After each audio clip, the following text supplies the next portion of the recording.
हाल ही में सुनील गुप्ता और नेत्रा चौधरी के द्वारा लिखी गई एक किताब ब्लैक वारंट कन्फेशन ऑफ इतिहास जेलर पब्लिश हुई। इसमें तिहाड़ जेल में फांसी की सजा पाए हुए ऐसे कैदियों के अंतिम समय का वर्णन है जिनकी फांसी को एग्जीक्यूट भी किया गया। साल 1982 में रंगा बिल्ला नाम के दो खूंखार अपराधियों को फांसी की सजा दी गई। कैदियों को फांसी दिए जाने के समय सुनील गुप्ता वहां मौजूद रहे। कभी अपराध की दुनिया में खौफ का पर्याय बन चुके ये दोनों भाई इतने खूंखार थे कि लोग इनके नाम से कांपते थे। बॉलीवुड फिल्मों में विलेन का नाम भी अक्सर इनके नाम पर रखा जाता था। ये इनके नाम का असर था या फिर काम का, हम जानेंगे आज के इस वीडियो में। हमारे साथ आप आखिर तक बने रहिए क्योंकि हमारा आज का ये वीडियो आपकी आंखें खोल देने वाला है। वो सुबह साल 1982 के जनवरी महीने की अंतिम तिथि की सुबह थी। दिल्ली स्थित तिहाड़ जेल में रंगा बिल्ला को फांसी दिए जाने की तैयारियां पूरी हो रही थी। सुबह 5 बजे तिहाड़ जेल की बैरक में बंद रंगा बिल्ला को उठाया गया, उन्हें चाय दी गई और साथ ही उसे ये कहा गया कि अगर वो मजिस्ट्रेट के सामने अपनी वसीयत लिखवाना चाहते हैं तो वो ऐसा कर सकते हैं। लेकिन दोनों ने ऐसा करने से इनकार कर दिया। ब्लैक वारंट में फांसी का जो समय दिया गया था उससे ठीक 10 मिनट पहले ही उन दोनों को फांसी के तख्ते की तरफ रवाना होने का हुक्म दिया गया।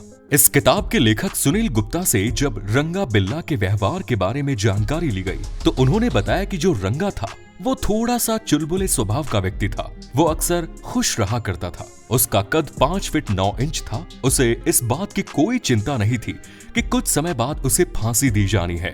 जबकि दूसरी तरफ जो बिल्ला था वो पेशे से ड्राइवर था और वो सीरियस नेचर का आदमी था। दोनों एक दूसरे पर इस बात का आरोप लगाते रहते थे कि रंगा ने बिल्ला को फंसवा दिया और बिल्ला ने रंगा को फंसवा दिया। पर सच्चाई ये थी कि दोनों ही कानून के शिकंजे में फंसे हुए फांसी के फंदे का इंतजार कर रहे थे। सामान्य रूप से जेल मैनुअल के हिसाब से जब तक फांसी की सजा पाए हुए कैदियों की मर्सी पिटीशन रिजेक्ट नहीं हो जाती, उनके साथ सामान्य कैदियों का व्यवहार किया जाता है। इस हिसाब से रंगा बिल्ला दोनों ही एक आम कैदी की जिंदगी जी रहे थे। वो खेलकूद में हिस्सा लेते थे, बैडमिंटन खेलते थे। जिस समय सुनील गुप्ता की पोस्टिंग तिहाड़ जेल में हुई उस समय उनकी जुडिशियल प्रोसेस चल रही थी। किताब की असिस्टेंट राइटर और हिंदुस्तान टाइम्स की पॉलिटिकल एडिटर सुनेत्रा चौधरी बताती हैं कि जिस तरह सबसे जीनियस क्राइम के तौर पर निर्भया केस को आज माना जाता है, उसी तरह जर्नलिज्म की दुनिया में उस समय रंगा बिल्ला के केस को सबसे जघन्य अपराध की श्रेणी में रखा गया। लेकिन रंगा और बिल्ला कोई नामी गैंगस्टर और क्रिमिनल नहीं थे। वो छोटी मोटी चोरियां करने वाले अपराधी थे जो मुंबई से दिल्ली आ रहे थे और किसी गाड़ी को चुराने या फिर छोटे मोटे क्राइम करने का इरादा रखते थे। दूसरी तरफ ये भाई और बहन अपने माता पिता से ये कहकर घर से निकले थे कि वो लिफ्ट लेकर ऑल इंडिया रेडियो पहुंच जाएंगे, मगर इसे उनकी बदकिस्मती कहें कि इन लोगों ने लिफ्ट तो ले ली पर फिर वो रंगा और बिल्ला के हत्थे चढ़ गए।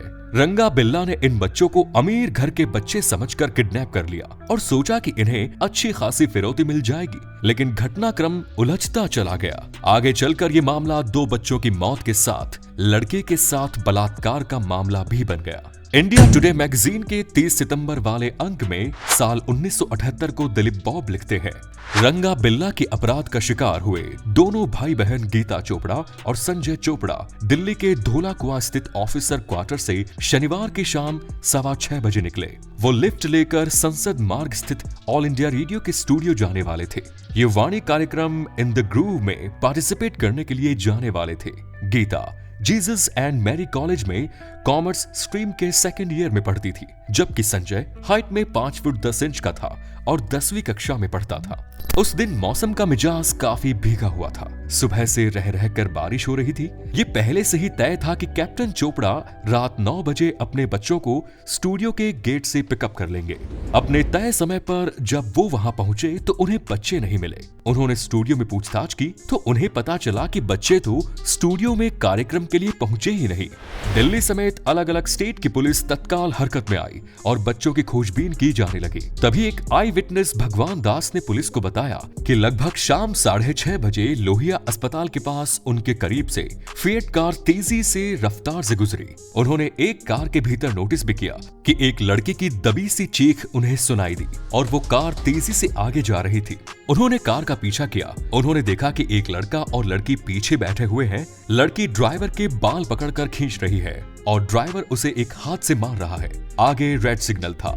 जब कार कुछ धीमी हुई तो उन्होंने कड़क कर पूछा, ये क्या हो रहा है? तब लड़के ने अपना पूरा चेहरा कार के शीशे के पास लाकर अपनी टी शर्ट दिखाई जिस पर खून लगा हुआ था। वो समझ गए कि भीतर कुछ ना कुछ गड़बड़ है। आगे चलकर मंदिर मार्ग और पार्क स्ट्रीट की क्रॉसिंग पर कार ने रेड लाइट को जंप किया और तेज रफ्तार से आगे बढ़ गई। लड़का शक्ल से विदेशी लग रहा था। कार का रंग मस्टर्ड था जिसका नंबर था HRK 8930। रंग बुद्धा गार्डन की तरफ रिज के सुनसान इलाके में ले गए। इन दोनों ने पहले संजय चोपड़ा की हत्या की और उसके बाद गीता का बलात्कार किया। रंगा ने अपने जुर्म का इकरार करते हुए कहा कि वो लड़की से राइट साइड चल रहा था। वो लड़की को उस तरफ ले जा रहा था जहां उसके भाई की डेड बॉडी पड़ी थी। तभी बिल्ला ने रंगा को इशारा किया और वो थोड़ा सा आगे चलने लगा। बिल्ला ने तलवार से गीता पर वार किया और एक झटके में लड़के की मौत हो गई। इसके बाद उन दोनों ने लड़के की लाश को झाड़ियों में फेंक दिया और वहां से भाग गए। इसके बाद वो सीधा दिल्ली स्टेशन पहुंचे। फिर वहां से भागकर वो मुंबई पहुंच गए और फिर मुंबई से आगरा। आगरा से वो कालका मेल के एक डिब्बे में दिल्ली के लिए चढ़े। आगरा स्टेशन से वो दोनों ट्रेन के एक डिब्बे में चढ़ गए, मगर वो जिस डिब्बे में चढ़े वो फौजियों वाला डिब्बा था। फौजियों ने उनसे आई कार्ड मांगा। रंगा ने बिल्ला से कहा कि भरा हुआ आई कार्ड दिखाना। फौजियों को जब शक हुआ तो उन्होंने दोनों को पकड़ लिया और दिल्ली पहुंचकर पुलिस के हवाले कर दिया। दूसरी तरफ इस घटना की सूचना मिलते ही लोगों का गुस्सा 7वें आसमान पर चल गया। जीसस एंड मैरी कॉलेज की लड़कियां वोट क्लब पर प्रदर्शन करने लगी। उस समय के विदेश मंत्री अटल बिहारी वाजपेयी जब छात्रों से मिलने पहुंचे तो छात्रों ने उन पर पत्थरबाजी कर दी। एक पत्थर अटल बिहारी वाजपेयी के सिर में लगा और उनका कुर्ता खून से भर गया। तत्कालीन प्रधानमंत्री मोरारजी देसाई इन बच्चों के घर पहुंचे। इन दोनों खतरनाक अपराधियों पर केस चला और अदालत ने फांसी की सजा सुनाई, जिसे हाईकोर्ट ने भी बरकरार रखा। आगे चलकर इनको कहीं राहत नहीं मिली। यहाँ तक कि तत्कालीन राष्ट्रपति नीलम संजीव रेड्डी ने भी इनकी दया याचिका खारिज कर दी और इनकी फांसी की तारीख तय हो गई। इन दोनों को फांसी देने के लिए फरीदकोट से फकीरा और मेरठ से कालू नाम के 2 जल्लादों को बुलाया गया। उस वक्त इस फांसी के लिए उन दोनों को जेल मैनुअल के हिसाब से 150 रुपए मिले। फांसी के लिए बिहार के बक्सर जेल तैयार की गई। एक विशेष प्रकार की रस्सी मंगाई गई। इस रस्सी के बारे में कहा जाता है कि ये जिन्हें तारों से बनाई जाती है उस पर मोम की कोटिंग की जाती है। फकीरा एकदम काले रंग का था और दिखने में काफी डरावना। कालू जल्लाद भी बड़ी बड़ी मूछें रखता था और उसका पेट आगे की तरफ निकला हुआ था। कुल मिलाकर दोनों यमराज की तरह नजर आते थे। इन दोनों की फांसी से एक दिन पहले उनसे मिलने के लिए 5 पत्रकार पहुंचे, जिनमें से एक उस समय नेशनल हेराल्ड में काम करने वाले प्रकाश पात्रा थे। इन दोनों को तिहाड़ जेल के बैक साइड वाली बैरक में रखा गया, जो 3 तरफ से बंद थी और एक ही तरफ से खाली थी। रंगा बिल्ला जब पत्रकारों के सामने आए तो उसमें से बिल्ला कांप रहा था। वो अपने आप को निर्दोष बता रहा था, पर उसका चेहरा कुछ और ही कह रहा था। 20 से 25 मिनट की मुलाकात के दौरान पत्रकारों ने बिल्ला से पूछा कि क्या तुम्हें अपनी गलती पर पछतावा है, तो उन्होंने सीधे सीधे यही कहा कि उन्होंने ये काम नहीं किया। फांसी के दौरान सुबह 5 बजे जेल स्टाफ ने उन्हें उठाया और नहाने के लिए कहा तो उनमें से केवल रंगा ने ही नहाया। उनको काले कपड़े पहनाकर उनके हाथों को पीछे की तरफ बांध दिया गया और फिर फांसी के तख्ते की तरफ चलने के लिए कहा गया। जब फांसी के तख्ते पर पहुंचे तो उनके पैरों को बांध दिया गया। फंदे पर जाने से पहले उन्हें काला कपड़ा पहनाया गया। दरअसल जब किसी को फांसी दी जाती है तो किसी के चेहरे से आंखें बाहर आ जाती है, किसी की जीभ बाहर आ जाती है, गर्दन लंबी हो जाती है। देखने वालों के लिए सीन बहुत ही विभत्स हो सकता है। इसीलिए जिसे फांसी दी जाती है उसके चेहरे पर काला कपड़ा पहना दिया जाता है। फांसी देने के बाद अगर व्यक्ति का शरीर भारी है तो गर्दन ऊपर रह जाती है और बाकी शरीर नीचे गिर जाता है। जो हल्का होता है वो पूरे शरीर के साथ लटका रहता है। और फिर जेल सुप्रिंटेंडेंट आर्य भूषण शुक्ला के इशारे पर जल्लादों ने लीवर खींचा। दोनों ही फांसी के फंदे पर झूल गए। करीब 2 घंटे बाद जेल के डॉक्टर ने चेक किया, उसमें से बिल्ला मर चुका था, लेकिन रंगा की नाड़ी चल रही थी। कभी कभी ऐसा भी होता है कि जो व्यक्ति हल्का होता है वो अगर सांस रोक ले तो उस सिचुएशन में उसकी जान बची रहती है, जो धीरे धीरे निकलती है।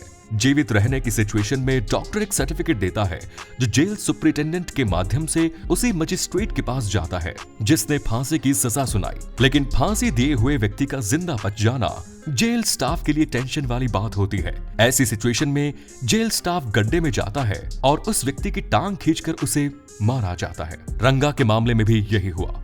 इन दोनों के परिवार वालों ने इनकी डेड बॉडी को लेने से मना कर दिया। जेल डिपार्टमेंट की तरफ से उनकी अंत्येष्टि की गई। तो कैसा लगा आपको ये वीडियो कमेंट्स में जरूर बताएं। हम फिर मिलेंगे नई वीडियो में, तब तक के लिए जय हिंद, जय भारत, वंदे मातरम।